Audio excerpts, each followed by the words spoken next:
नवीन कायदे हैं, जिनमें से पहला भारतीय न्याय संहिता, जो पहले इंडियन पिनल कोड था। दूसरा भारतीय नागरिक सुरक्षा संहिता, जो कि पहले क्रिमिनल प्रोसीजर कोड था। और तीसरा भारतीय साक्ष्य संहिता, जो कि पहले इंडियन एविडेंस एक्ट था। इन तीनों को बदल कर ये 3 नए कायदे लाए गए हैं, जिनको हम लोग नवीन क्रिमिनल लॉज कहते हैं। और हालांकि वैसे तो ये कायदे बहुत बड़े हैं, टोटल अगर तीनों को मिला दें तो हज़ारों पेजेस के हैं, लेकिन आज हम केवल इस बारे में बात करना चाहेंगे कि पब्लिक के लिए, जनरल पर्सन के लिए ये कायदों में क्या है और क्या नया है। क्योंकि आज से हमारे देश में नए कायदे लागू हो चुके हैं, आज सवेरे 12 बजे से। और इन कायदों को लागू करते समय जो आम जनता है, उनके लिए ये क्या बदल हुई है। यहाँ पर लॉयर्स भी मौजूद हैं, जिनको पुलिस डिपार्टमेंट के साथ साथ इस कायदे की अमल बजावनी करनी है। उनके लिए भी ये कायदा बहुत ही महत्वपूर्ण है। पुलिस पाटिल यहाँ पर मौजूद हैं, जो कि गांव के स्तर पर एक तरीके से कायदा व्यवस्था बनाए रखने का कार्य करते हैं, उनके लिए भी बहुत ही महत्वपूर्ण है। यहाँ पर महिलाओं की संगठनाएं, सामाजिक कार्यकर्ताएं मौजूद हैं, जो कि कायदा व्यवस्था बनाए रखने में पुलिस डिपार्टमेंट का और कानून व्यवस्था का साथ देते हैं, उनके लिए भी बहुत महत्वपूर्ण है। और यहाँ पर स्टूडेंट भी मौजूद हैं, जो कि 16 से 18 एज ग्रुप के हैं, जो कि अलग अलग स्पर्धा परीक्षा की तैयारी कर रहे हैं, उनके लिए भी महत्वपूर्ण है। तो मैं इसकी शुरुआत करना चाहता हूँ। सबसे पहले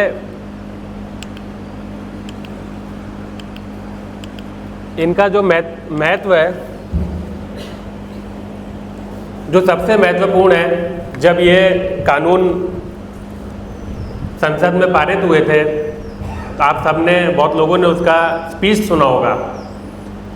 तो सबसे महत्वपूर्ण जो ये चीज़ है, क्योंकि जो पहले के कानून थे वो ब्रिटिश सरकार ने पारित किए थे। 1860, 1872 में वो कानून पारित किए गए थे। और उसके बाद वही कानून आज़ादी के बाद भी हमारे देश में लागू थे।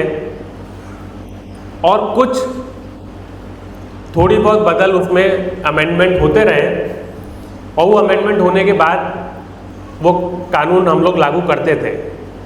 हालांकि जो कानून थे उनमें सभी प्रकार की चीज़ों के प्रावधान थे और बहुत ही बेहतरीन तरीके से बनाए गए थे, इसलिए उनको बदलना और नया कानून लेके आना भी एक मुश्किल कार्य था।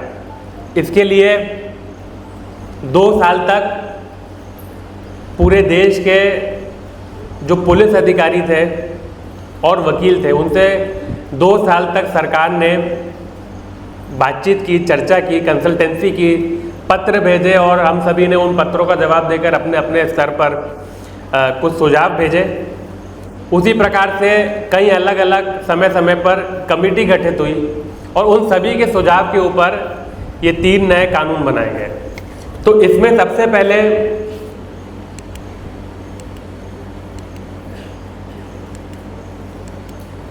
जो इसका सबसे महत्वपूर्ण जो उद्देश्य है, जो पहले के कानून में जो कॉलोनियल माइंडसेट था, जो ब्रिटिश काल से था, उसको ख़त्म करना। और इसके लिए सबसे पहले उन्होंने इसका नाम, जो अंग्रेजी में था, अब वो हिंदी में उसका नाम दिया है। और उस समय के जो ऐसे कानून थे जो हटाए जाने थे, उन सबको इसमें हटाया गया और नए प्रकार से उसकी परिभाषा की गई। दूसरी बात कि जो भारत का जो संविधान है, उस पर ही निर्भर ये पूरा कानून 3 बनाए गए हैं। और जो पीड़ित होता है, पीड़ित को केंद्र में रखकर ये 3 कानून बनाए गए हैं। इससे पहले के जो कानून थे वो आरोपी को केंद्र में रखते थे। पीड़ित से ज़्यादा आरोपी के अधिकारों के बारे में बात करते थे। लेकिन ये जो 3 कानून हैं वो आरोपी को नहीं, पीड़ित को केंद्र में रखते हैं। तो पीड़ित को केंद्र में रखे हुए 3 कानून हैं।